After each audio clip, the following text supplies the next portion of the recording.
has the partnership with the industry, has it been lucrative? Like, you make this thing, okay, boom, I'm generating what I'm generating from my own Patreon and my YouTube and the app. Like, is it making sense? Nobody has ever asked me this, and I've been dying to tell people.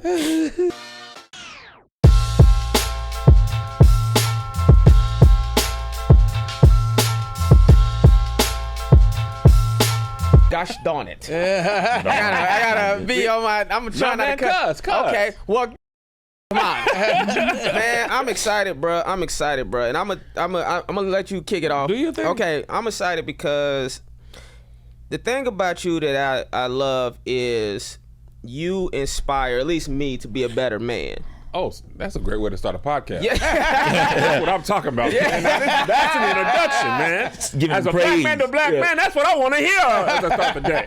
And I mean that because not only just about you being an entrepreneur and a producer and a creator and doing all of these things, but the relationship you have with your wife and your kids is something that's admirable, aspirational. And just somebody for me that was, you know, very debaucherous. You was out here Justin Hyatt out here. Look down the street. Look down the street. Justin Hyatt, you was out there slipping and sliding in that little line. You was putting something in that little line. I'm sorry, but Nobody told me nothing. I done gave my life to God when God came into my life. But seeing the relationship that you have with your wife and your kids, man, I'm telling you, like, man to man is something that I look up to and aspire to continue to walk in that path, in that direction of the way that you're leading. Thank you, man. I think, listen, my wife is like, you know, she is like my superpower. And I mean that, like, she shows herself time and time again how valuable she is. The most recent example amongst many, book sales tanking. And I'm looking at it like, brother, I don't know. Stuff ain't working. And she was like, you gotta stop trying to be funny. That ain't what this book is about. Like, it's just not working. I told you this months ago. I don't remember her telling me. That's how bad I don't listen. I was like, but you know, so she was like, you need to do this. And I like did it. And it was like instantaneous. Like the publisher called and was like, oh my God, the new format is working, Kev. Thank you so much. And she was on the other end of the email like, and then I get to go inside her body with my body as well. So I feel like that's the best case scenario. Like, I can put myself in her and she receives. Yeah. She receives me. And it's like, bro, like, and also just in Hollywood, I think having a family. I know that was a wild way to articulate. Yeah, I'm trying to get that going with other people. So I'm just sliding in like we always say it. Yeah. But like having a wife and having kids keeps me humbled and like grounded in a way that I think is necessary. It's like having something to come home to and be excited about it. And when I'm on tour, people come on the road with me, the first thing they notice, they're like, man, why do you take the first flight home? And I'm like, bro, I want to get back to my family. Mm-hmm. Even though, I mean, I've been doing it for years. And at this time, when I get back home, the boys are at school, Melissa gone, but I want to be home when they get home from school. I want to see them early, you know, all that stuff. And I think, you know, being faithful, and this wasn't like part of my plan, it just works out like this. Being faithful to her also, I think it allows me to be more creative. Because I don't waste my energy like sneaking in line, like, okay, she going to bed. Hey, what's up with you, brown skin? Like, I'm in bed, you know. And also, that's how I talk, so I wouldn't know if it'd be working. Like, what's up, brown skin? But like, bro, I'm like, it's her and them, and like, at 9:30, I go to bed. I go to bed with peace in my mind. She go through my phone. All she gonna find is recipes. Ain't gonna be in there. Ain't gonna be nothing crazy in there. You gonna see a salt rub pork loin that I've been eyeing for months. Ain't gonna be no text that you gotta be. I did have this question though. Yeah. The point you're at in your career right now, do women slide in your DMs? You know what's funny about that? I get asked that all the time. I don't know. Because I have my DM set that I only get DMs from people that I follow back. And I purposely limit that interaction. So, and it'd be like, you know, you have the primary is over there. I don't even go in there. Like, ever since Instagram made it where if you reply to a story, it becomes a DM, I ain't been in there since. So I don't know. Maybe there's in there, I wouldn't know. And with people that restrict thing, I'm quick with that. Yeah. I didn't know about that. Oh yeah, you go crazy. You say something not even crazy, but like you try to pitch me in a script. Like legally, you're making me liable if you try to DM me something. So I just instantly restrict you. But I don't be in there, man. The people that respond to me, like, it's really only people. I don't really follow people I know or industry things like that or creators, and they don't really try to slide. I try to make it very obvious that I think you would be embarrassed. Yeah. If people might think I might make a video of you, in which I probably would. But bro, I don't really get slid on that much, if at all. I knew he was gonna drop some jewels, and I found one already. I didn't know what you was working with. I am liable if you try to pitch me. Oh, I'm gonna start using that. Oh yeah. When random people be coming up to me with these ideas and shows and stuff, like, hey man, no, Aki, don't tell me nothing. Listen, you have like the public email I have, like for you to book me, it has an auto-generated response. Like, do not pitch. We are not liable. Because what will happen is you don't know, and I learned this at All Dev, you don't know what we're developing. Right. So and most people are not in the industry, no disrespect, but like buddy comedy, for example, is so broad. Or workplace comedy is so broad. You'd be like, oh, that piece was my idea, brother. We don't even know. We could have been developing this for years. There's a thing that I'm working on now that I can't talk about yet, but it's been written in full for like 4 years. But it ain't good yet. Like, it's being rewritten right now. I seen somebody on TikTok do a version of that idea, and I was like, God dang it. Yeah. Right? But I know I have like proof. Emailed the script to myself, but say somebody else pitched me that same idea, they're gonna be like, you stole this. Just happened to me. Cardi B and I posted a similar video on the same day, trying to promote. She was promoting her album In a Train, and I was promoting my book. I posted mine before I saw hers, and I was up on mine, but I only posted it in my story and on TikTok. And then I was trying to like rolling these out because I shot like 4 videos in New York on a day. Right. So I did one in the subway thing, and then the next day was the next thing. People were like, he stole that from Cardi B. And I was like, this is how the world thinks. Yeah. We just had the same idea at the same time. It ain't even a brilliant idea. Like, millions of people have done it. That's why it works. So I said all that to say that's why I have those barriers up, because the bigger you get, the more liable you can become. My lawyer told me, he was like, it's not even a fact of if you will get sued or not. You will get sued. The bigger you get, people will eventually sue you. You just have to really mitigate your chances and protect yourself, because it's not a win. I mean, it's not an if, it's a win. I was doing not to cut you off, I was kind of, now that you say that and was able to articulate that, because people would do that, they'll pitch me ideas, and first thing I ask them, man, when you see my script, I'm gonna send it to you. I say, well, did you get it copywritten first? And that same thing, but I was vocalizing that. Man, I got a story for you, man. You say you was on Raising Cane. You gonna be a dope selling school teacher. You see, the thing is, Raising Cane's, they got chicken with the drugs. You come for the Caniac combo, cocaine and the chicken. Caniac cocaine. So I had to tell him, I said, hey man, don't say nothing. Did you copyright it or anything like that? No, but now I know to really go and really make put more emphasis on that. You're making me liable. Think that way, but I didn't You're know. making me liable. You're making me liable. And listen, that's why we know, like, the pitch process is a formal thing, and the company has to formally pass, on it before you take it somewhere else. So, but the internet has made us so access is so quick. People just blindly send you stuff, and they don't know what you're doing. So it's like you have to protect yourself and your brand and your pockets, you have to have like these barriers up. And I don't want people to think like he ain't trying to help people. Like, bro, I'm opening myself up to potential lawsuits. And the thing about these lawsuits, like, I got to pay my lawyer even just to make it go away. Even just to respond to you, I got to pay them even if there's no case. And they charge a lot, and they charge by the hour. I'm trying to avoid all of that. The idea thing is interesting. I had when I was in film school, one of the writing teachers, he had put us all in this class, made us sign NDAs, and he was trying to push through the script. And he was like, you guys, y'all just need y'all to read through this first draft. I'm trying to get this done. And we was like, bro, how we end up in this hard, like, turn where you are working on this thing, you got us in this class. And he said, this idea I feel like is so brilliant, I know somebody else is going to have it. So I want to do it before they beat me to it. And which it kind of changed my perception on when people say people are stealing jokes or Yes. ideas, like, no, this idea is so great, somebody else is going to think of this. I have a belief, and this is not my original thought, but I've adopted it as my own. Ideas have no owners, only executors.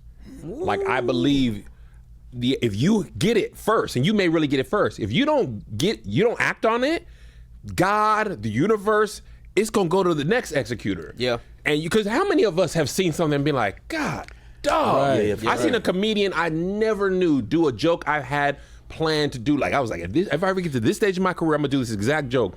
Brother, I seen this person do this joke word for word, and I've never even said it aloud. Right. I said, well, dang. Like, Yeah. either you gonna do it or somebody, because these experiences are not you. We living on the same planet, Man. Yeah. You know, and our comics, our minds all work like comics minds. So we Yes. can see the same thing. We might see the same thing and have 4 different jokes, but we're all seeing the comedy in something. But you multiply that times the world and the internet, like and that's one of the reasons why I act so quickly. Yeah. Like when we were creating the hospital, I'll be completely honest. The hospital show started simply as, man, you know what would be funny? I was talking to Rich. I actually had this idea where I was my son's soccer practice, right? Go to my son's soccer practice. I walk around for an hour and a half while he's practicing. Just keep my mind, be a present father. You know, he be playing Get over your there. steps Yeah, you play the soccer? Yeah. I'm going to be here. So I was like, man, it'd be funny if Like, I'm CP not gonna watch you. But Yeah, I'm not gonna watch you, brother. I seen you kick the ball. I've been taking you to practice that you were for, brother. Ain't much change. You kick the ball, you block the ball, it goes out of bounds. We go home. So I was walking around. I was like, man, it'd be so funny if CP was your doctor. Like, imagine if CP was your doctor. You try to explain the symptoms to him, and he's just roasting you. So that was the kernel of the idea. So I called Rich, and I'm like, yo, wouldn't it be funny if CP was your doctor? No, you know, it'd be funny if CP was your doctor, but say he's your coroner. And we just like lay a body on a slab, and CP is explaining why you die, and the person on the slab don't know what he's gonna say. It'd be funny to see if they would laugh. And Rich was like, oh no, that would be funny. And then it was just like, and then what if Tony Baker was like a doctor and he did this? And we tossed this around. By that hour and a half, we were like, yo, I think we could make an improv sketch show of just all these things happening in a hospital. Like, it became, what if Mel Mitch did this? And what if, we had BT, he was on the road, and see what you missed. Yeah, see, that's why I was got on off the the road. road, 'cause I done hit you. Hey, and that's why I got off. Yeah. so that happened on, say, my son is on practice Monday or Wednesday. So say like a Wednesday. Within a calendar month, we was in there shooting that show. Like, we was writing it, maybe not a month, but I think we started hitting up writers like the next Monday, getting submissions in, coming through, probably was 2 months. Self-finance. Self-finance. Okay. So this shot that in 2.5 days, put it on my Patreon, and within it's around this time last year that it was on Patreon. Now it's airing on, well, tonight, as we shoot this tonight, it's airing on BT. And that was just like, let me do that. And then before the show came out, St. Dennis Medical, we saw the trailer for that. And my Rich was like, oh man, they gonna think we stole this. I was like, brother, it don't even matter if they think that. We know we didn't steal it. Right. And that network version of that, it ain't gonna be what a whole bunch of black comedians are going. I guarantee you. Right. Yeah. Maybe David Allen Greer will do something that we might do. Right. But all them people, like, a network's not gonna have that. So that proves, like, they had that idea for years. But mine came from CP, theirs came from however it came, but we both executing the same idea. I wonder, Wait, hold on. Hey man, welcome to another episode of Killing It. I know, right? We are moving. We having a good time, man. It's your boy BT Kingsley. London Brown, man. Justin hires. And man, we have an amazing guest. As you can see, we are going very, very fast. This is my brother, man. I love this dude to death. I have the pleasure of calling this guy my friend. He is extremely accomplished. You say I almost tripped over that word. Yeah, you caught screwed yourself. it up. Mogul? I think. Me and Ryan Davis were talking about this. I like this. I like mogul. I can't beat the I can't beat the mogul allegation. I like I'm mogul. trying to avoid these allegations. I like but, mogul. I like the mogul. You like the mogul? One of the funniest comedians I know. One of the funniest people that I know. One of the most genuine. One of the realest niggas I know. You know what I mean? My brother, my friend, ladies and gentlemen, Kevonstage. Kevonstage. I like the cold open approach. Yeah. I like the cold open approach. Yeah. That's good. That's smart. Yeah, we into it. Okay, I'm go where you was. So I was talking to one of my homeboys the other night. He told me that the hospital isn't available on BET Plus yet. So how do you feel about that, and how much influence do you have with the network to tell them the importance? I would think you would think the importance of also having it available on BET Plus. Little to no influence. Marginal influence. If we have a loaf of bread, I am the butt or the face. but one of the breads One without of the breads yeah. where you're like, who needs it? Who needs it? I expressed this to them as well, just because like Churchy was on BET Plus, so for 6 weeks we're Churchy on BET Plus, Churchy on BET Plus, Churchy on BET Plus, same lingo. Hospital comes out 3 weeks after Churchy. People are just assuming, and we're saying BET, but they're not checking the @ to see if it's BET or BET Plus. And it's not like we're saying Churchy's on BET Plus, the Hospital's on Peacock. That is like, oh, that is very different.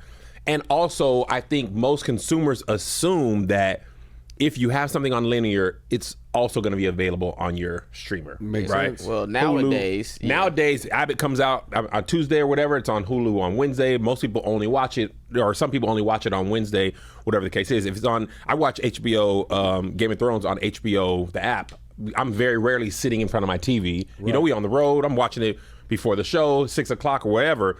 So I think it's a better approach is to have it everywhere. But BET, the television linear network, is a different company than BET Plus. Oh. 2 different teams, marketing teams. They sometimes share IP, but we technically sold Churchy to BET Plus, and then they was like, okay, we're also going to make a deal to put it on linear, separate deal. We technically sold the Hospital to BET Linear, and you would need a separate agreement to have it on BET Plus, and a lot of times those are not instantaneous. Sometimes they'll have a first window in BET Plus and then go on BT. Sometimes they'll go on BT and then later stream on Plus. But when you're fighting for these eyeballs, you got like a short window of time where you're promoting heavily. So I was like, man, if we could have it on both, people have 2 chances. And then just the truth of the matter is, we all grew up in a time where you wanted to watch Martin, it was on Thursdays at 7. Right. And then Living Single came on after. That is not, things are not so ironclad like that to where you can't, if you miss it on that, you just, remember you missed Turtles gone. Yeah. You missed that episode, brother. Unless you taped it, right. you go back to school, they like, man, Leonardo cut somebody's head off, y'all. You're like, what?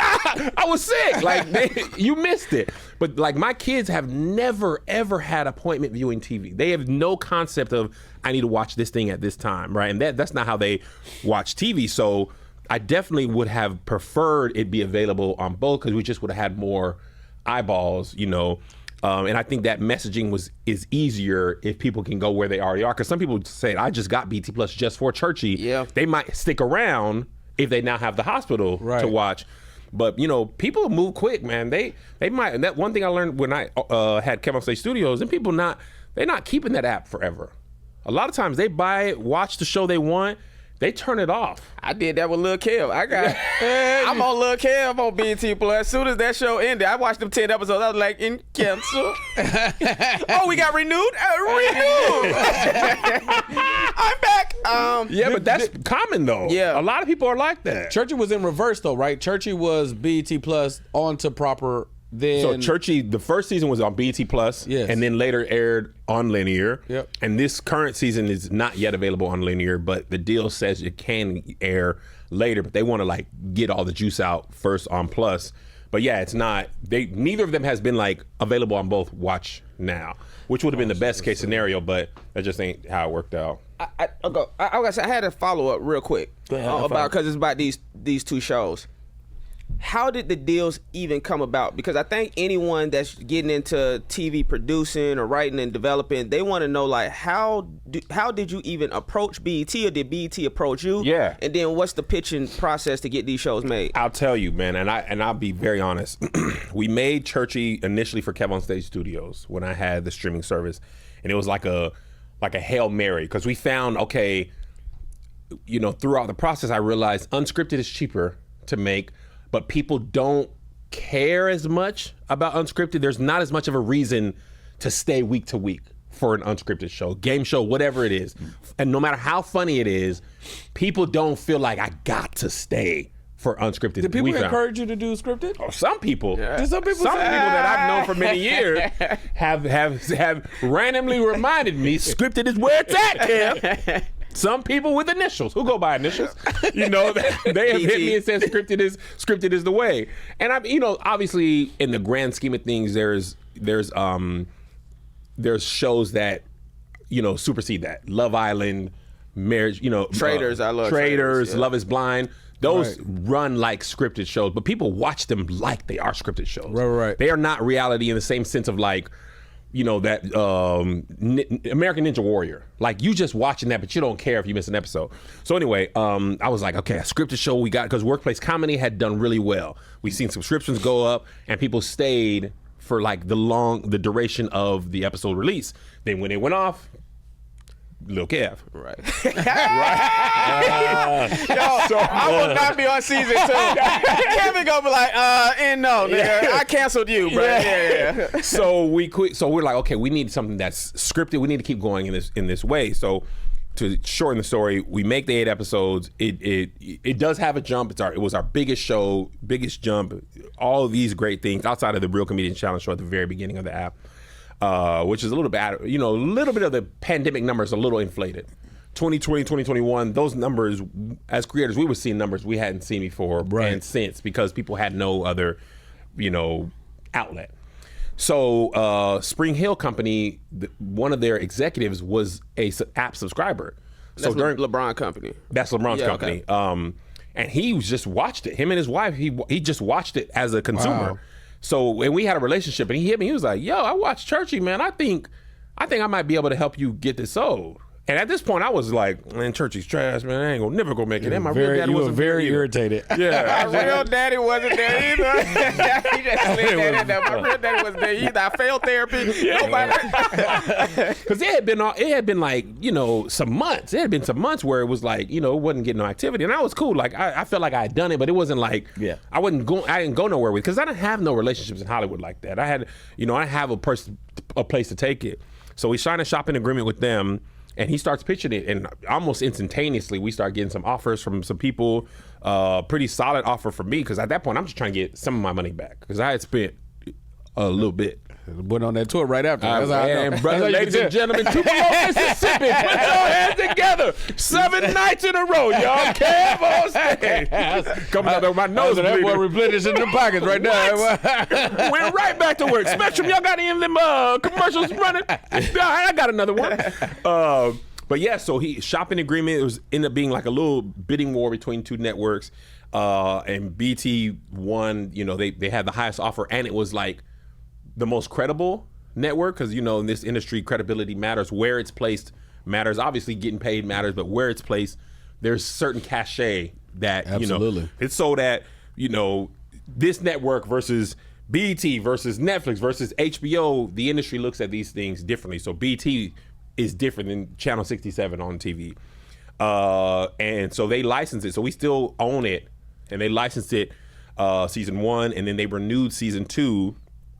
And it's an interesting deal, because they technically licensed it, we still own it, but they financed season 2. And then they allowed us to physically produce it, which was crazy. It was the first time we produced a multi-million-dollar budget. And let me tell you, brother, something. You want to see how fast money can go. Run physical production. I mean, I'm talking about seeing $1 million become $1,738. You know the exact number, brother. I mean, it was like mind blowing. All these invoices come in, and gas, and you running payroll for cast, crew, catering, all that stuff at that level. That many people you got to feed, and I got this amount of money for post production is coming through. I mean, it wasn't $1 million like at once, but you can see like money goes. Like you get it in installments. You don't get the whole budget up front. Right. You get this piece at contract signing. This would y'all niggas ain't blowing all our money at one time. Principal photography starts. Then this piece when principal photography ends. This piece when you start post production. But man, that money it goes fast, man. Insurance and camera rentals and all that type of stuff. And I had done that before, but I've always done it under the network. Like you just submitting the invoice, somebody else is like actually handling that. But it was a tall task to be in charge of that. And the crazy thing is, like, the way the deal works, they finance it. But if you go over budget, that's on us. Oh. Like, we agreed to this budget. If you go over, you got it. Now you can call and say, hey, we think we might go over, and we can agree. They might say, okay, we're gonna give you say we might get Dave Chappelle, but he want to come in for $30,000, and if they approve it, they'll do that. But if you go over and there was no agreement, that's on you. And if you go under, we split that.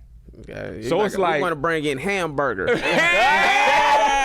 Took it back, burger. He took it back. I'm glad we all know who that is. Yeah. So it was like, it was like learning to drink water out of a fire hydrant. But now you've done it. Yeah. But you also had training by fire because of running the studio, having the app, running productions for so long. Yep. Because I remember like seeing your frustrations in the building of it, but it was happening. And when season 2, that was like one of the first questions I asked. I showed up to season 2. I looked around, I was like, "Hey man, where's BET at?"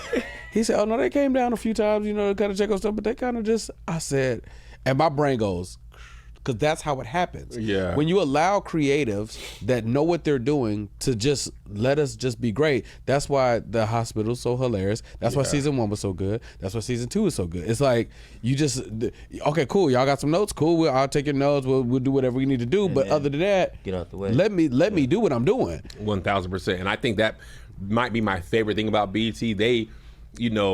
It's not carte blanche like The Hospital was. That was like, we made it and licensed it. They're like, man, just edit it and put it on. But for the most part, if it's 100% creative pie, they let us do like 90. And the stuff they gave us, the notes they gave us were great. Like, it was really good because as a comic, I'm loyal to the joke first. And I realized that in this process, I'm loyal to the joke above the story. Right. But on TV, our creative exec, she loyal to the story above all else. So there were scenes where she was like, this is funny. Nobody's going to argue it's funny, but it doesn't make sense to everybody. And I'm like, man, forget sense, brother. Did you see when the people was laughing? Right. So it was like taking the best of both. Like, be loyal to the joke, but, the story is key. So you get a season 3, baby. That's how you try to get season 3. And low key, it was like, she was been in the business 20, 25 years. She's more experienced in that way. It would be unwise for me to like impose something on somebody who's more skilled than me, and I'm trying to learn in this way. But she also was super dope because she was like, now the black part and the culture part, I trust you on that. That's not my arena. So if you say this is Churchy, it's a black culture thing, I get it. But she was like, if a new person's never heard of you, doesn't know anything, we want them to be able to find this show and it makes sense. So it can't be so inside baseball and just funny that they're like, I don't understand this and this doesn't make sense. So that was really good advice that I could like, going into my next thing, I know like, okay, this, you have to assume, if you're a Kevonstage fan, say you watch The Hospital, you probably know CP or Tony or Pat. But if you don't know any of us, it needs to work for them as well. So I think that's where they were super helpful in letting us rock. And to your point, BT, we were allowed to be as funny as we wanted to be. And we didn't have their like, nah, don't think this will be too crass. We just let people rock. And it's so funny, like The Hospital, so many of those sketches are one take and that's the first take and only take. Like that was the only way we could make it because that hospital was expensive as hell to rent. Oh yeah. So we was like, brother, get it right. That's why we break in character, like, and I just thought that'd be funny. It is. People like It's that. funny. Like people love bloopers. We don't do bloopers no more, Yeah, man. I used to love a blooper reel at the end of the movie. I was a big fan of the blooper. Speaking of the blooper, I'm still upset because they did a half episode-ish of Martin with the bloopers, but we wanted them the stuff they were showing us in snippets before. I mean after the show, after the episode. But now that there's this brand, what I consider there's this brand of Kevin. Where does Kevin come from? Like, what was Kevin this Kevin in the 7th grade, or who's responsible for this Kevin that we know today? That's a good question. I think it's a lot of different things. I feel like part of it's hereditary. My mom is very creative, always writing, and business-wise. She always had a hustle. My mom is legally blind and ran a travel business. We like, now lady. Wow. You come on now. I don't know where you're going, but I feel. Literally. She's always been writing book of poems, book of this, book of that, always had a company, always making flyers, always like on her game to this day, still writing books and stuff like that. Wow, that's amazing. And my dad was just very like my stepdad. I want to just make this clarifying point, not because he wasn't, my real dad, but I mean, not because he was my biological father, but because he was our stepdad. He came in, my mom already had 3 kids. So as a father, I saw him raise 3 kids that weren't his own as his own. So that's the father part. The Kevonstage part, man, I was playing with toys well into times where my other friends probably weren't. Like I used to come from my room in middle school and close the door, go into my bed. I had some men in there and stuff like that. In church, me and my brother would perform skits and sketches for talent shows and stuff. We would write David and Goliath stuff. Most people sang or played instruments. We was like, no, we want to perform. So I feel like I've always had that creative energy, always express it like that. I did stand up at church for the first time when I was like 16, played instruments through church. Like I always was performing. I think I just kept doing it and developing it. Then when I was in college, we got into like making plays. Those were like inspired by Tyler Perry and David E. Talbot and Jacarius Johnson to like make plays. And I was going down that path. And then I quickly realized, you can't start a profitable black play in Tacoma, Washington. Like there's just not enough black people to market to. You really need to be in Atlanta, and there you could run a play. In order to make money on a play, you either got to tour it or you got to have a residency for 2 or 3 weeks. You can't just, it's too expensive to make a all in one shot unless you're performing at an arena, which is just not how it works. So I guess Kevin was like built through all of these experiences, and and even until my 40s, like it all matters, from YouTube to my kids being on Awesome Hits TV to me working for All Def to me starting my own thing. It's like all these things have made me who I am as a creative and as a businessman. And it's went from like, I realized kind of quickly, like we were shooting a YouTube video with Brian Robbins, who was running Awesome Hits TV at the time, who now runs Paramount Pictures as the studio head, which is like crazy. Directed Norbit, created all that, now is the studio head at Paramount. I realized we shot a sketch at their level and their money. I said, man, this feels like a movie. Like it's a movie, and really a scene with the budget they had. If you just keep stacking those on, you could make a TV show, you could make a movie, you could make 100 episodes or something. It's really just a movie's nothing but a collection of scenes. If you go back and watch Don't Be a Menace, that's how it feels. For sure. It feels like a collection of sketches. I was like, that's why the last per minute is so high on there, because they keep doing this. Yes. Yeah, and they were going for it every time. I want to ask in that level too, also back to kind of Churchy and the hospital, you have created this beautiful world to like, one, elevate your peers and people around you, and allow these moments, because that feels like what's left out of the zeitgeist, or what's happening when we're watching stuff. It's like, where are the moments? Where is the, those moments that are memorable? When CP is on these shows, I remember when CP does Love Life or something, and I call him and I'm like, bro, this is beautiful, holding you track, but we all know CP, and I'm like, how many did you break? Yeah. Like, and he was like, oh, all the time.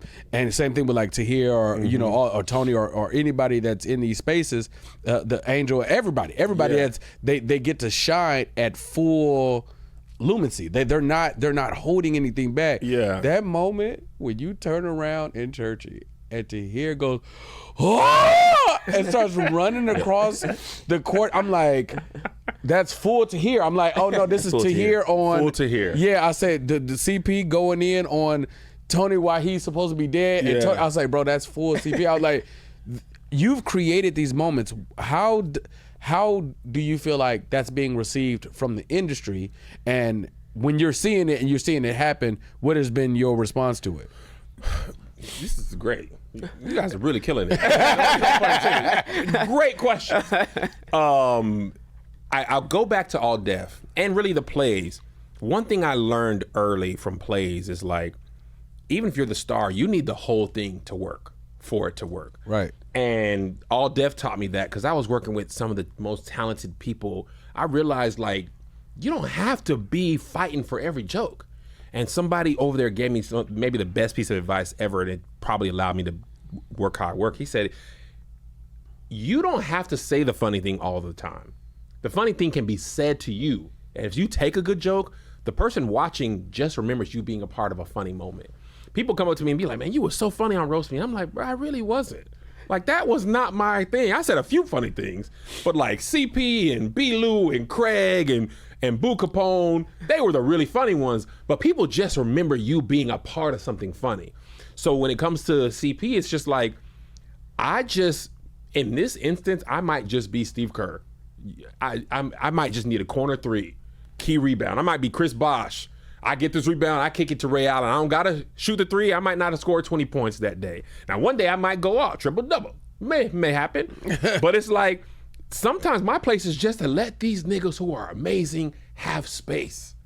Unbridled space to do their thing. And I don't mean to cut you off, but that's exactly what I'm doing in this interview. Yeah. They know usually I be jumping off the walls, doing all this type, but I'm like, I don't need to do that because we got you. Right. And you come in with so much information, energy, and jokes. It's like I could just fall back. What it's like? I was hosting. I was gonna say this probably might be one of the quiet. Justin turns into London. I done turned into London on this episode. I'm like, continue. But y'all know, like, it's like hosting, stand-up hosting. A good host knows, like, if your job is to manage the energy. So at the beginning, you hosting Chocolate Sundays. Right. Okay, my job is to get the crowd up to this point to bring the first comic out. And the first comic bombs, if they bring it down, I got to bring back up. Absolutely. But if that first comic kills, a good host, I'm going to just keep it going. Absolutely. Bad hosts be like, now let me get mine in. So what I got to tell you about gravy is this. Brother, it ain't your time. Like, and that's sometimes what I do. Like, I get in where I fit in. I never going to just be like, I don't got to say nothing. Like, I'm going to try to get my jokes too. I want to be funny, want to be competitive, want to be creative and all that type of stuff. But I just want to create good stuff. And when you get good people around you, man, it's like with the Ball Brothers, man. Tony is a beast. Right. I can be his straight man on stage. People in the comments like, Tony's killing Kev. Brother, we both getting paid. Right. You understand me? That's 50-50. Yeah. I don't care if 100% of people come see Tony Baker. God bless y'all. Because my kids getting Capri Suns too. But I don't have the ego of that. And that comes from working with All Def, man. I was talking to Russell over there, and he was like, my role is to let people shine, and I don't need to hold their star. We're here to work together for as long as we do and let them rock. And that's kind of how I've done. And I think it shows, like with that CP thing, when he's roasting to here, I just ask the setup questions, toss it up to him. We both cracking up. The audience is watching like, man, this is just funny. I don't care if CP's the star. Let him be the star. As long as you like it and you're enjoying it and you want to see more that I get to do, that's fine. I can always go on stage when I want to be selfish. Right. I can always go on stage and it's just me and that mic. Now that's also a heavy lift. What up, man? It's your boy BT Kingsley, man. Killin the Pod is here. Been a great time, man. And you know why you subscribe to the page? You here? Press that button. When you submit this, how are they receiving that? Because they got to know that they don't be having those. I can't speak to that part. Yeah. But what happened for the hospital, man, is it's going crazy on social media. Yes. And what I realized, like, I always think, like, I see the views that my stuff gets, but I'm never, like, attaching that to people. So how the hospital happened, they were like, man, we were sharing this around the office, and people were just like, yo, this is hilarious. And we were just posting it to promote, to go watch it on Patreon, because it originally aired for my Patreon. That was the goal, to keep my Patreon going. But they were like, yo, we love this in the office. We think this will be good. So to answer one of your things from earlier, London, my secret sauce, and I think the only reason I'm in the industry is because I know how to make complete TV already.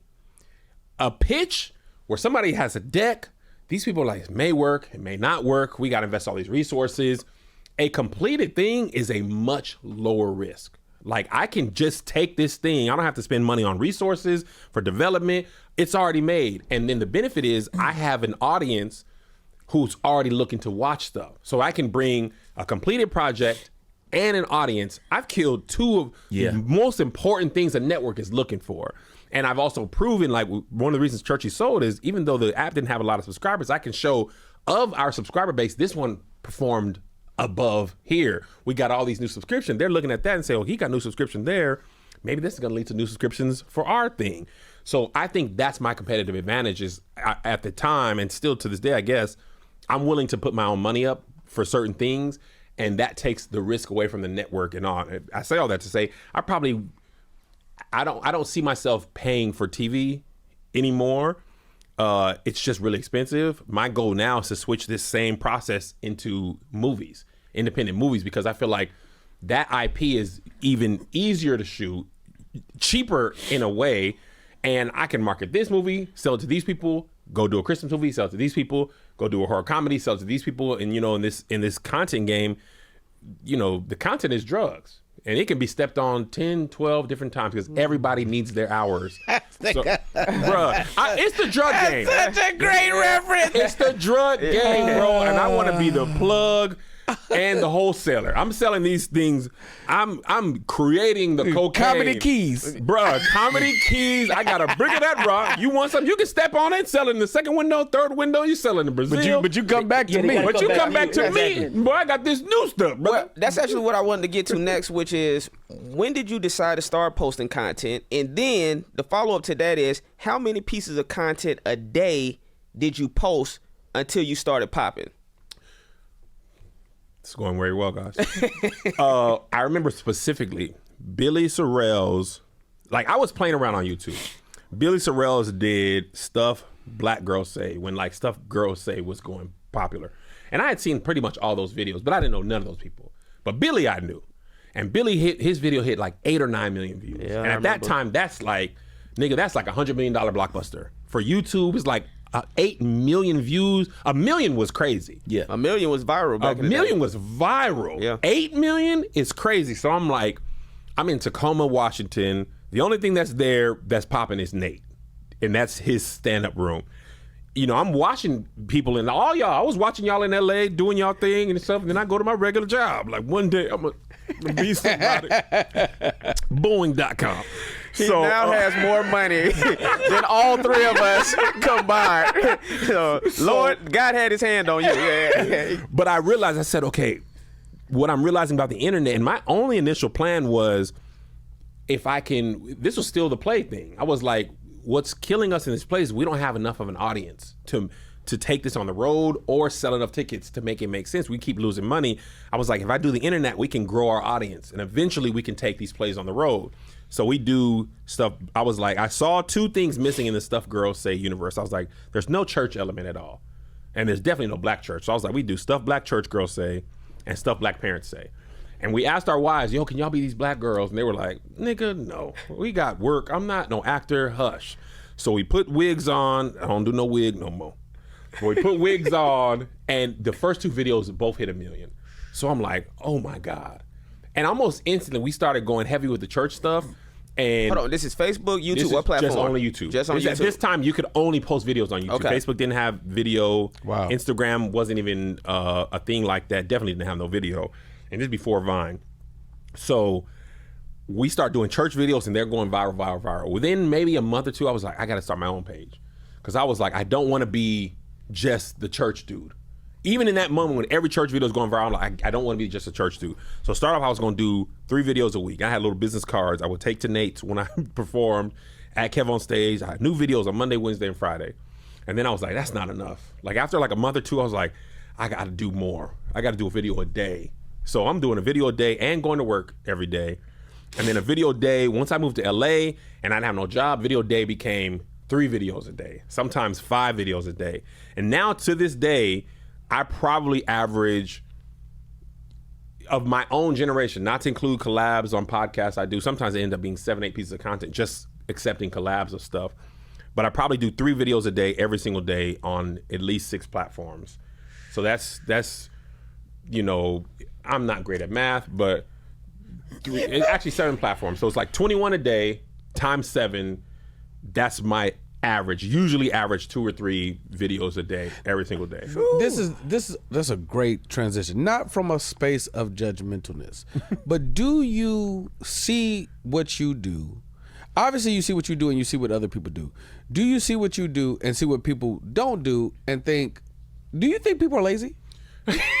Like, because look, and I'm just perceiving it from yours. If I'm being honest, I'm perceiving it your perception of even like, fucking me, right? Yeah. It's like, no, BT's hilarious, but I am Kevonstage, and I post 3 to 5 things a day. And BT posts 2-3 times a week. If he just posts more, I've told the nigga to post more. I have had, okay, so not in that way. Yeah. I feel like I recognize that my pace is not normal. Okay. Like, and also I've built my business to be efficient. Like when Justin was the only one that was early today. So I may be the silliest, but I am also the most professional. So I'm like, okay, I'm 20 minutes early. While I'm waiting for everybody else to get here, Justin's like, yo, I'm gonna go set up real quick. I'll come grab you. I'm like, cool. Pull up my Instagram like everybody else. And this is how my wine works. This is the only reason I'm separate from anybody else. Pull up my Instagram and I'm watching, and I see Jack Black and Paul Rudd are revitalizing Anaconda, the movie. Mm-hmm. Didn't know this was happening. Never saw an article. I just love Jack Black. So I watched the trailer, and I hear they did like a kind of a Jordan Peele flip on the Sir Mix-a-Like song, My Anaconda, but it's like kind of dark and horror. And I was like, oh, that's funny. Like, that's cool. I like how they did that. And I was like, just passing thought. Sir Mix-a-Lot, when he said Anaconda, he really meant penis. But he said it. And I thought it'd be silly to make a TikTok and tell people like, oh man, when he said Anaconda, I think he meant pee-pee. Before you even came back and got me, I posted that video on my TikTok just with the word Anaconda. Probably got like 5,000 views before you even came and got me. Then put it on my story. I create videos at such a high pace. I often put them in my stories just to remind myself to post it to my grid later because I'm just posting. But my greatest skill, 2 things, work ethic and thought to execution, very short. I don't sit and think of like, okay, so maybe I should do the song and I do this. Like the way content is, it's an aggregate game right now. When we first started, it was like your sketch had to be the best and the longest and the best edited. For years, really TikTok has been driving how content is made. People don't care about production value as much as they used to. It can be passing thoughts. So I shot and edited a video in my house to promote my book. I edited it in the car. I usually Uber just so I can like work in the car. Edited that in the car, put it up there. Boom, about to shoot this podcast. When this podcast gets done, I saw Dame Dash was trending. I realized he did something 10 years ago. Like he did something. I was like, we did a sketch about this. Now I don't have to go make this video. Let me go find this on All Def, pull that up, posted that on Twitter while I was waiting. And this is all in the 20 minutes we were waiting. I found that sketch, put it on my Twitter, put it on my Instagram story to remind myself to put it on my grid later. When I get in the car, after that uploads, I got another video of this lady this guy was playing the saxophone and she looked like she wanted to give him some coochie. It was like a senior citizen. They were moving around in a chair. Yep. Yes, baby. Yeah. Keep playing that. Exactly. Go ahead now. I'm going to make that video while I'm in the car on the way to my next podcast, and that'll be my 3 or 4 in a day. So all that takes probably less than 30 minutes of time. But part of it's competitive. If I post a video that don't do nothing, I'll be like, I gotta hit him again. You know what I'm saying? Or I know if I post promo's never gonna do as well as like something I try to do. So I try to do my 3 or 4 every single day. And I like to go to bed empty. If I have an idea, like a good idea, I'll make it and post it, even if I made 5 videos that day. This is what I wanted to ask you, because when we first got here, I'm not saying this as a self-congratulatory thing for me. I really do have a point behind this. When we first got here, you said you used to see I was the one in LA booking everything, and people knew I was the dude. Justin Hires it felt like the only nigga that was like really on TV for real. Like we was all getting the scraps, and I wouldn't even get no scraps. I was just watching niggas eat. But you was on TV for real. Right. Lethal Web. You was on network, and I was like, this dude Justin Hires is operating on another level than anybody else. I said that. Yeah. So and I appreciate that. But the point that I was getting to was I always had to start, because after MacGyver ended, that's the last series I did, right? You did Lethal Weapon, right? Rush Hour. Yeah. It was in universe. Same thing. Buddy comedy. After MacGyver ended, that was the first time in my career where I wasn't booking stuff consistently. Mm-hmm. Some of it was by choice. So I still, like I said, Lil Kev on BT. And I wrote Half Baked too. It came and went. So, but that's beside the point. The point that I'm getting to is when you saw us, or saw me on TV and seeing some of these other people working, what was the mindset that you had to carry you through to continue to push forward towards your dreams? Because sometimes I was thinking like, damn, I was like, now I kind of see what my peers must have thought, because now I'm seeing you, I'm seeing Tony Baker, and so y'all are killing it. And I'm like, now I'm kind of like, damn, they the same way you was looking at me, now I'm looking at y'all like that. So what was going on in your mindset? I'll tell you. I seen all y'all. I seen London on TV. I seen BT. I can't even think of Sprite without. I open Sprite, BTV like, nigga, I'm on the commercial. And that's not how my career has been, right? What y'all were doing, I can't control that. Like, I can audition, but I can't cast myself. And I'm not even really a great auditioner. I just realized this when my homegirl was working with me. She was like, brother, this is why you ain't been booking. Like, I mean, she ain't tell me, but she told me. And I saw some good auditions, and I was like, oh. Because people don't understand, I'm going to get to your answer. Auditioning is a separate skill from acting. You need to be able to act to audition, but auditioning is a separate skill that you need to put time in to do that as well. But I realized I can't control that, but I can control things that I make. And if I create my own stuff, I can always be number one on the call sheet because it's me. So, and it doesn't really matter. I realized, to me, I like creating so much, it doesn't have to be expensive to be fun. The Hospital wasn't expensive by Hollywood standards, but it was fun as hell. We all been on set on somebody else's thing. We'd be like, man, this is whack. Right. Or they call you at 6 a.m. and you're in the trailer and you don't really start work till 2 or 3. Like, it ain't all fun. But for my stuff, we get to it. We shooting quick. We having a good time. Get you in and out. In and out, keep that budget low. Amen. But I realized, like, if I'm the creator of the stuff, I will never be out of work.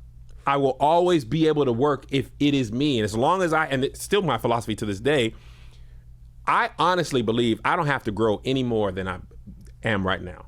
And I would live a happy life. I mean, like, I would love to be bigger, but like, I'm content to create at this level for my Patreon. Like, I would rather do this than to have nothing. And if I had to go up, but it was no longer fun or interesting, or I'm doing stuff that I don't really believe in, I would rather be just here than not creating at all. And like, I stay working because I'm creating. Yeah. You take a lot of risks. What's a mistake that you've made that you feel has changed you? Man. And I don't even want to encapsulate you into some sort of maybe just on this artistic side, but just maybe within life. I mean, because right now we again, people see this, I guess I think what most would consider this success of progression. But I'm also listening to you just like, hey, trying some stuff and not being afraid to fail. Yeah. So what within that, like I said, within the childhood stuff growing up, within all of that, because part of this journey of what we come to know of Kevin, we can't get to Kevonstage without including the Kev that was raised by a stepfather and that had some failed projects and clips that didn't go viral. So maybe within that whole scope. I'm gonna point to a really specific thing, and I was very young, and I think in some way I've applied this. I was in like 5th grade. There was this black girl, I don't remember her name, but I'm gonna just say Akila because she was brown skinned, kind of like Akila and the Bee. I was in 5th grade. I thought she was the finest thing in the world, and we were at a dance, and I was like, man, I would want to dance with her, but like, man, she's just too fine. I can't even ask her. Like, so I'm just vibing in the corner. You know what I'm saying? That's how I do. That's the move. With a suit that's too big. Full church suit. Because that's all I had. I'm at the dance with hard bottoms on. JCPenney suit. And she comes up to me and she's like, "Do you want to dance?" And I kid you not, London, I stared at this girl blank face. She was like, "Do you want to dance?" And I was frozen. It was like talking to Holly Berry. I had my mouth open. She asked me a 3rd time, "Do you want to dance?" Didn't say nothing. She was like, ugh, storms off. And sounds dramatic, but I'm a dramatic person. I believe it. I go to the bathroom in the dance and I look in the mirror like that meme of the dude pointing at the mirror, and I was like, don't you ever, ever miss your opportunity like that because you're too scared. And I think that moment, and from life on, like, you can tell me no. If you tell me no, nothing really has changed from now. If I don't ask, it's already no. So if I try and fail, what have I really lost? some money. I can make money back again. Part of the reason I even do all the stand-up and stuff is so I have money to make the stuff I really want to make. Spectrum, God bless them, they've executive produced so many things for me because I put that money right over there. They, not legally, but in my mind, they were a silent partner in Churchy because that commercial money, I was like, oh, I can now make this. So I reinvested myself. But I think it was that moment where I realized I will never lose again for lack of effort, for lack of trying, for lack of taking the first step. If I ask her to dance and she says no, then I can live with that. I cannot live with not trying. I think I can die happy knowing that there's nothing that I wanted to do that I was too afraid to do. So now with, I'm sorry, go ahead. with you saying that you were able to, even with what you say, if you were to just continue to make content where you are right now, you're good. And I believe in that too, because sometimes higher doesn't always mean fulfillment or happy, but so that's why we got to make sure we do things for ourselves. The Wayans said that. They said they had their most fun when like Scary Movie 1, they didn't have no money for real. They realized the further they got, it actually, they took the money took the fun out of the creativity. But I cut you off. I just want to No. So with that, what's one of your earliest moments that you can recollect of feeling true happiness? Ooh. I honestly feel like I've had happiness all the time. Like I grew up really poor, but did not know we were poor. Because one, poor is relative. If everybody around you's poor, you don't know what anybody else has. I remember my next door neighbor, I thought he was rich because he had the turtle blimp. And the actual turtles. Turtle blimp. You got the turtle blimp with the actual turtles? Right. My mom, we had walrus, man, karate guy. Like we didn't even, they didn't even bend. We didn't even bend. We didn't have G.I. Joe's fully flexible. We had, man, you got to move, man. He on a piece of land. Already. Exactly. Stuck to it. So I feel like, as I grew up, I realized, we didn't really have much. We had like 9 people living in 3 bedrooms, but that didn't feel unusual. And my cousins lived like that. Like everybody around us was like that.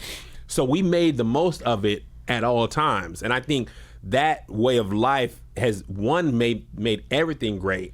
When me and Melissa were first married, we had the boys, we didn't have no money to do nothing for real. So we used to go to the zoo. The zoo's very cheap.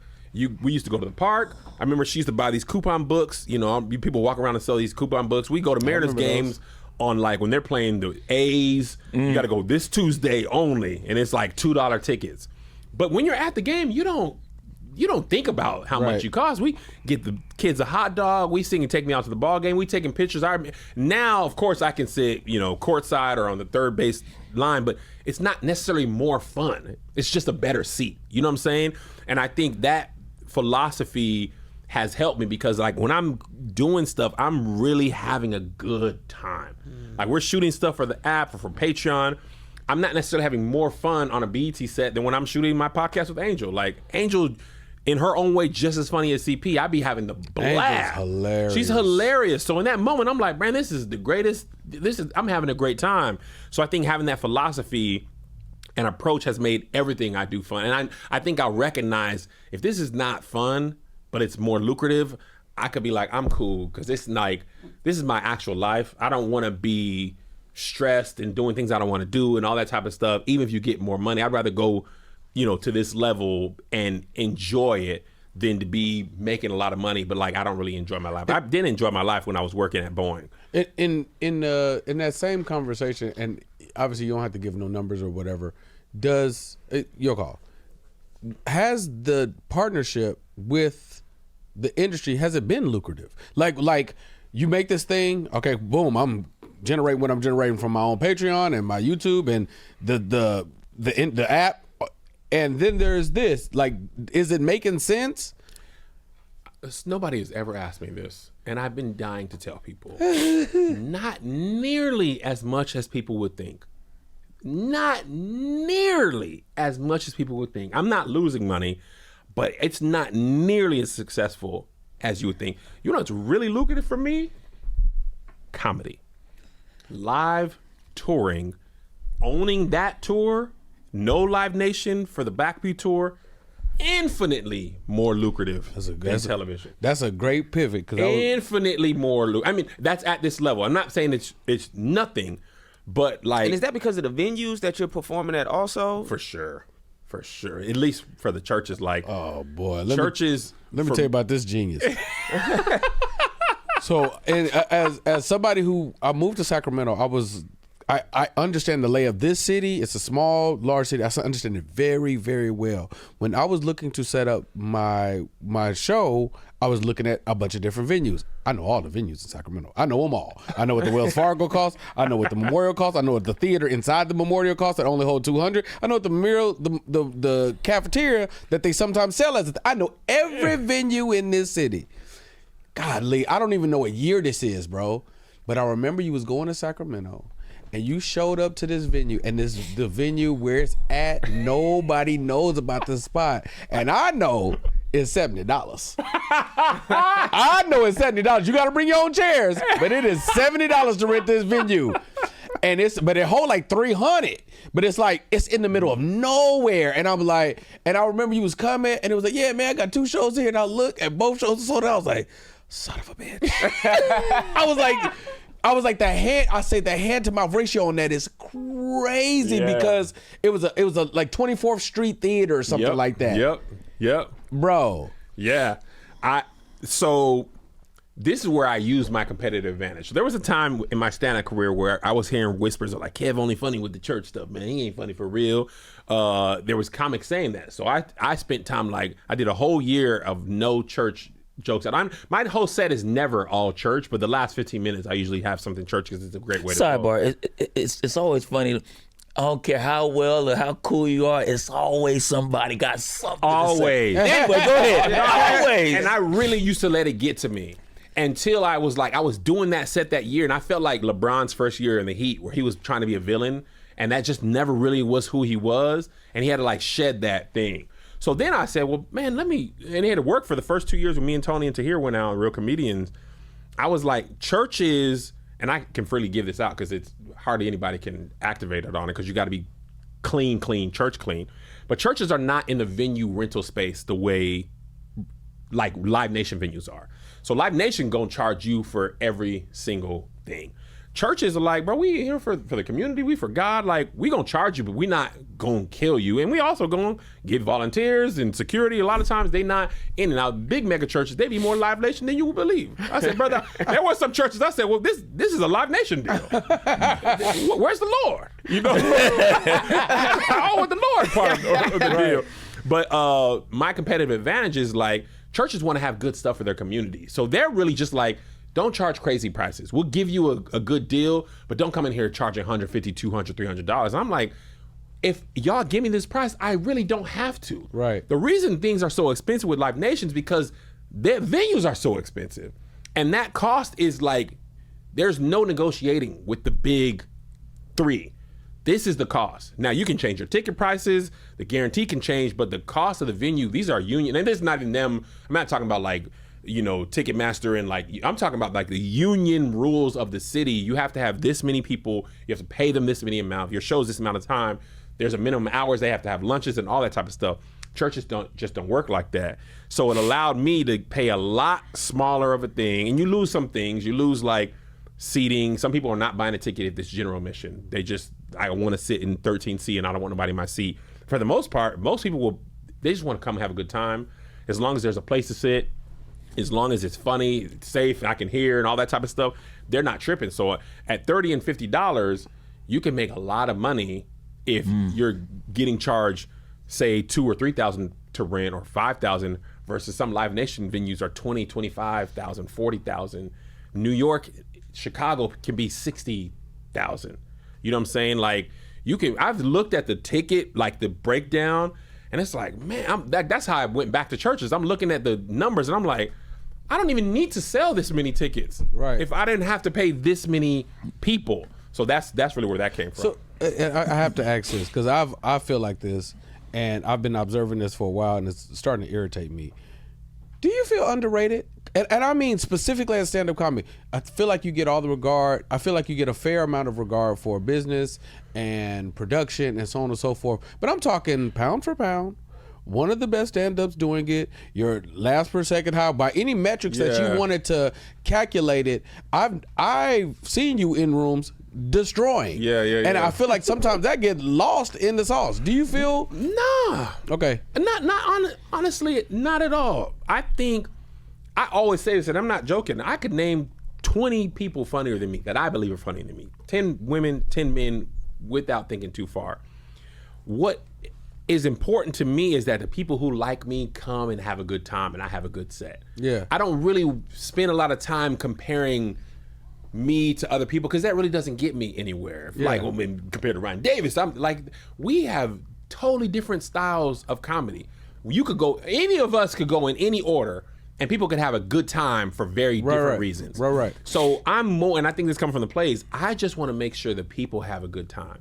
And I remember when I went on the road, I had Tahir open, host, and Tony feature, and then me. And I remember some comics pulling me aside, and you're like, nigga, are you crazy?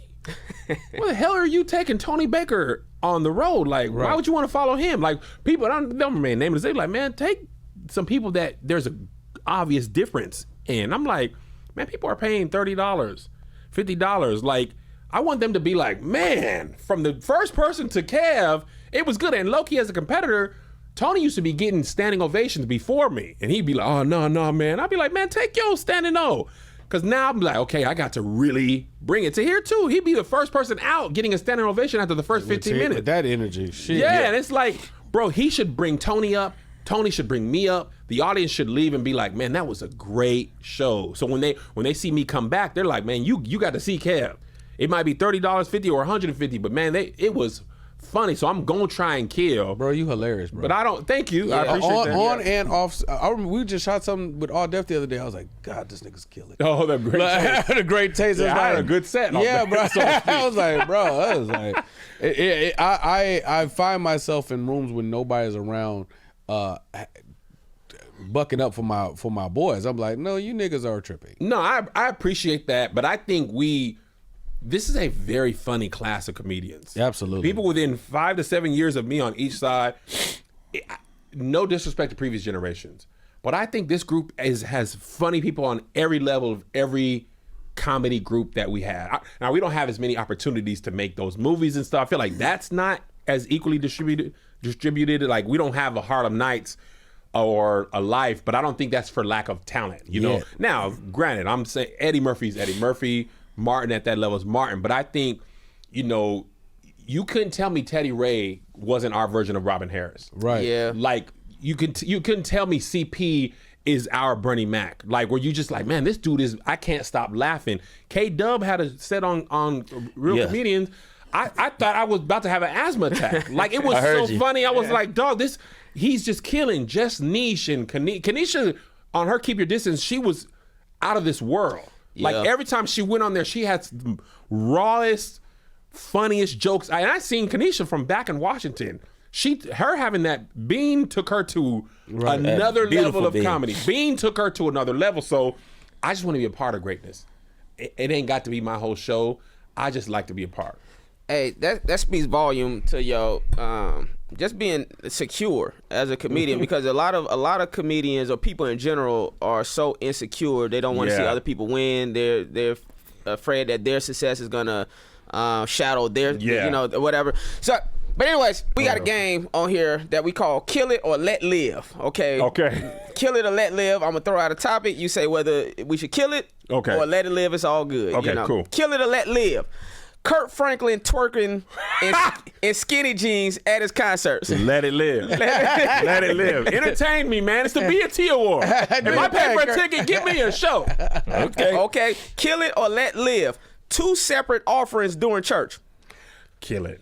Brother, we ain't got nothing else. Whatever we had to give, we gave it the first time. You just guilt tripping us on the second time. Y'all ain't gonna do nothing but go to Applebee's. Yeah, well, because I'm hungry, man. Yes, I gotta eat. I'm a human being, man. All right. Pastors hooking up with members of the congregation. Well, hey, man, kill it. On paper, at least. Kill it, man. Mama got to have a life too. No, but kill it. All right, 2 last one. Kill it or let live. Your doctor using Chat GPT in front of you to figure out what your symptoms mean. For sure, kill it. You got to at least say, let me check on something in the back. Then you go chat GPT or WebMD. I can't see you do it, brother. I can't see. I can't see you do it. All right, last one. Kill it or let live. Rated XXX videos on Twitter. Kill it, man. Because, hey, man, brother, sometimes I'm just looking for a podcast topic. Now I see cheeks. And as a man, I'm supposed to scroll fast or at the same speed. Suddenly, my thumb ain't scrolling as fast as it's scrolling. Suddenly, hold on, I done slipped. So, man, you know what I'm saying? You should have to double click on that before I see open cheeks. That's funny. All right, so I gotta make sure. I'll button that at the end. Top 5 cities to perform in. Okay. Louisville. Okay. Number 1. What? And I ain't never really sold a lot of tickets, but energy-wise, we've had some of my favorite shows in Louisville. Huh. And I know that's not common. Louisville brings the energy. DC, they buy tickets early, often, and they bring great energy. I'm trying to think of cities where I never really had a bad show, and they buy tickets. Philly. Okay. They buy tickets. They're not afraid to laugh. Atlanta always has good energy. And number 5, Jacksonville. I like Jacksonville. Duval, them people come to laugh. And they buy tickets too. But energy-wise, for me, it's really about the show. I remember how much fun I had, much fun the audience has versus ticket sales, obviously, I'd be concerned with. Right. But energy-wise, those are probably the best. One small one. What's something that means a lot to you, but no one will ever understand? Whew.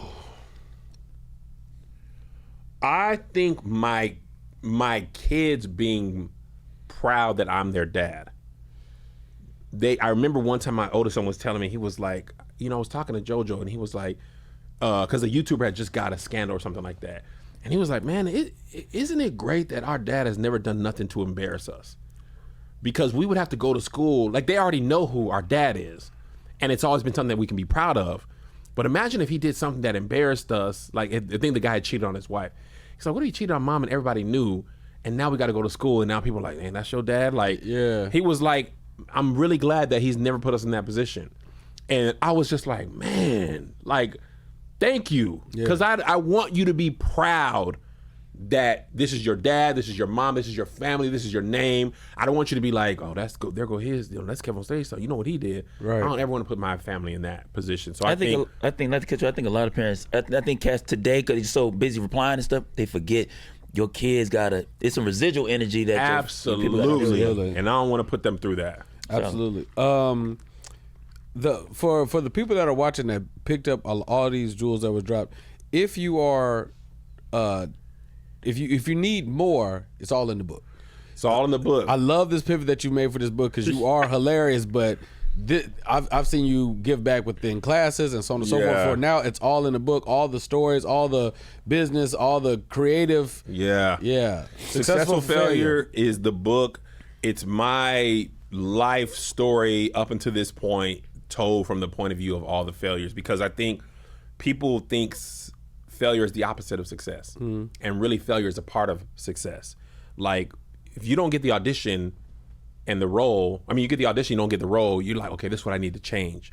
That's a part of it. Sometimes not getting that role makes you more prepared to get the next one. Right. So I think if I failed, it didn't do nothing. I just made a video about that today. This dude was like, the app was a bad idea, point blank. And I was like, I don't have 2 shows on TV right now without the app. That BET doesn't trust me to produce it if I hadn't proven that I've already done it.